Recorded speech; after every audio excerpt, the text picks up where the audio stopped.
श्री आसाराम बापू जो इस देश की नहीं परी बल्कि दुनिया की शख्सियत हैं और ऐसे महापुरुष जिन्होंने पूरी दुनिया को संदेश दिया है और दुनिया में भी युवा वर्ग जिनके संपर्क में आकर के जिनके मार्गदर्शन को प्राप्त करके अपनी दिशा को जिन्होंने प्राप्त किया, अपनी मंजिल को जिन्होंने प्राप्त किया, ऐसे संत के बारे में अगर अंगुली भी उठती है या तो कोई उनके बारे में नरगल प्रलाप करता भी है तो आश्चर्य की बात नहीं होनी चाहिए, क्योंकि ये परंपरा रही है कि जब भी जो व्यक्ति अच्छा हुआ है लोगों ने उसकी बुराइयां की है। बुरे को कोई बुरा नहीं कहता है, लेकिन हमेशा लोग अच्छे को ही बुरा कहते हैं। जिस पेड़ पर फल पकते हैं लोग पत्थर भी उसी पेड़ को मारते हैं। और संत आसाराम बापू के बारे में भी ये बिल्कुल यथार्थ है कि बापू ने ऐसा कार्य किया है,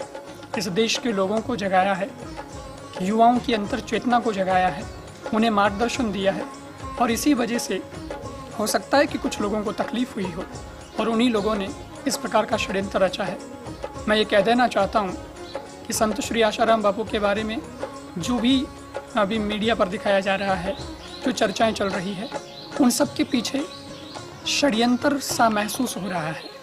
और मेरा जैसा व्यक्ति, मेरा जैसा संत जो मीडिया पर बहुत विश्वास करता है, मीडिया के लोगों का आदर भी करता है और हमेशा से ही मैं उनका सम्मान करते आया हूँ, लेकिन अभी जो कुछ हम लोग टीवी पे देख रहे हैं बापू के बारे में, उसे देख कर के और सुन कर के मुझे भी आजकल मीडिया की विश्वसनीयता पर संदेह होने लगा है। स्वयं मीडिया पर अब प्रश्न चिन्ह लगने लगा है। हालांकि ये देखना होगा, न्यायालय में मामला चल रहा है और मुझे पूर्ण विश्वास है आसाराम बापू का मैं शिष्य तो नहीं हूँ, लेकिन मैं उनका समर्थक रहा हूँ, क्योंकि उन्होंने जो संदेश दिया है, उनके साहित्य को मैंने पढ़ा है, आज भी पढ़ता आया हूँ। तो मुझे ऐसा लगा है कि इनके जीवन और इनके ज्ञान को देख कर के ऐसा लगता है कि कोई भी दलदल में व्यक्ति अगर फंसा हुआ है तो वह भी कीचड़ में कमल की तरह खिल करके अपने आप को गौरवान्वित कर सकता है, समाज को गौरवान्वित कर सकता है। ऐसे में आसाराम बापू के बारे में जो ये जो अनर्गल प्रलाप हो रहा है, ये बात सुन कर के हमारे दिल में नहीं उतरती है कि एक संत जो लोगों का जीवन सुधारता है उसका जीवन इतना बुरा हो सकता है। इसीलिए मैं भगवान से भी ऐसी प्रार्थना करता हूँ कि बापू पर ये जो भी संकट का समय है, ये संकट का समय जल्दी निकले और जल्द ही बापू हमारे बीच में पधारें। और इतना बड़ा बवाल मचाया जा रहा है, हो सकता है कुछ ताकतें इनके पीछे लगी हों, कुछ ऐसी शक्ति इनके पीछे लगी हों जिनके बलबूते पर कुछ लोग अपनी रोजी रोटी चलाने के लिए भी ये षड्यंत्र में साथ दे रहे हैं या उनका सहयोग दे रहे हैं। लेकिन भगवान जिसके साथ में होता है, कहते हैं ना, जाको राखे साइयाँ मार सके ना कोई, बालन बांको कर सके सो जग बैरी होई। परमात्मा जिसका रक्षक है उसका कोई बाल बांका नहीं कर सकता है। और फिर आसाराम बापू के बारे में तो ये कहना चाहूँगा कि जिनके सानिध्य में जो आता है उस पर क्या असर होता है, दशा बदल जाती है, दिशा बदल जाती है और ख्यालात बदल जाते हैं। दशा बदल जाती है, दिशा बदल जाती है और ख्यालात बदल जाते हैं। जो आ जाता है एक बार बापू की शरण में, उन लोगों के जीवन के अंदाज बदल जाया करते हैं, उन लोगों के जीवन के अंदाज बदल जाया करते हैं। संत सच्चे की नज़र जिस तरफ हो जाएगी, संत सच्चे की नज़र जिस तरफ हो जाएगी तो जगत तो क्या जगदीश की नज़र भी उधर हो जाएगी, जगत तो क्या जगदीश की नज़र भी उधर हो जाएगी। हम जल्द ऐसा सपना संजो कर बैठे हैं और इसे आश लेकर के बैठे हैं कि बहुत जल्दी बापू हमारे बीच आएंगे और पुनः ऐसी ज्ञान की गंगा प्रवाहमान करेंगे। और जिस दिन बापू निकलेंगे, आज जितना हुजूम हम लोग देखते हैं बापू के समर्थकों का, उससे भी कई गुना ज़्यादा हुजूम हमें देखने को मिलेगा। मीडिया से करबद्ध निवेदन मेरा इतना है कि आपने अगर जो कुछ भी दिखाया है, कोई बात नहीं, हमने उसको सहन किया है। मुझे आपत्ति भी है कहीं कहीं बापू के मीडिया में, टीवी के चैनलों के माध्यम से बताया गया बापू गजनी ये वो, उनके स्वरूप को बदला गया, उनके चरित्र के साथ, उनके स्वरूप के साथ, उनके फ़ोटो के साथ भी छेड़खानी की गई। लेकिन कोई बात नहीं, हमने सहन किया। आपने जो किया वो किया, आपको जो करना है वो करिएगा।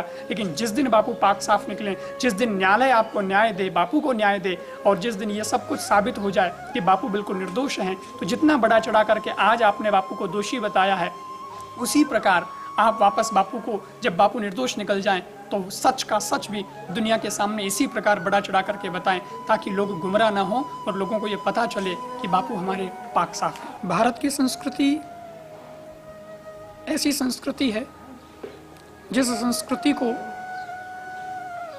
दुनिया ने न केवल अपनाया है बल्कि उसको पूजा भी है। ये पूजने लायक संस्कृति है, जीवन में उतारने लायक संस्कृति है, और ये देश भी वैसा देश रहा है। और जब जब इस देश और इस देश की संस्कृति ने दुनिया पर छाप छोड़ी है, तब तब कुछ लोग ऐसे हुए जिन्होंने इस देश की संस्कृति पर कुठाराघात किया और देश पर कुठाराघात किया, लूटने का प्रयास किया, देश के लोगों को गुमराह करने का प्रयास किया। और ये आज से नहीं हो रहा है, ये बरसों पहले से ही ऐसी परंपरा चली आ रही है। और मैं देख रहा हूँ जैसा दृश्य, वैसा मुझे लग रहा है कि इस बापू के षड्यंत्र के पीछे भी वही लोग लगे हुए हैं जिन लोगों ने पहले इस देश को गुलामी के जंजीरों में जकड़ा था, अथवा तो जकड़ने का प्रयास किया था। और आज भी ये लोग वही कोशिशें कर रहे हैं, पुनः इस देश को गुलाम बनाने का प्रयास कर रहे हैं और लोगों के विचारों की स्वतंत्रता को भी नष्ट करने में लगे हुए हैं। आसाराम बापू ही नहीं, बल्कि पीछे का इतिहास अगर देखा जाए तो हमारे सबके आदरणीय पूज्य शंकराचार्य जैनेन्द्र सरस्वती जी महाराज, उन पर भी षड्यंत्र किया, स्वामी नित्यानंद जी महाराज पर भी षड्यंत्र किया। देश में ही नहीं बल्कि पूरी दुनिया में योग के माध्यम से अपने देश का नाम रोशन करने वाले योग गुरु बाबा रामदेव पर भी उन्होंने लांछन लगाने का प्रयास किया। और आज आसाराम बापू पर भी विगत कुछ सालों से ये लोग लांछन लगाने का प्रयास कर रहे हैं। एक नहीं बल्कि अन्य कई तरीकों से उन्हें बदनाम करने की कोशिश की जा रही है। लेकिन ये सच है, इस सांच को कभी आँच नहीं है। जैनेन्द्र सरस्वती जी महाराज भी बरी हुए, नित्यानंद स्वामी पर लगे आरोप भी निराधार हुए। हमारे बापू जो वयोवृद्ध हैं और जिनका आशीर्वाद संतों से लेकर के भक्तों को मिलता आया है, वो बापू भी जिन पर आरोप लगाने का प्रयास किया जा रहा है, वे सारे के सारे आरोप निराधार हैं। और बापू बहुत जल्द ही बरी होंगे, निर्दोष साबित होंगे, और पुनः जो आज बापू का नाम है उससे भी कई गुना ज़्यादा नाम बापू का इस देश और दुनिया में होगा। और वैसे ये लोग सोचते हैं कि हम इनको बदनाम करके और इनके विचारों को, इनके मिशन को हम लोग मिट्टी में मिला देंगे, लेकिन कहीं न कहीं ये गलती कर रहे हैं।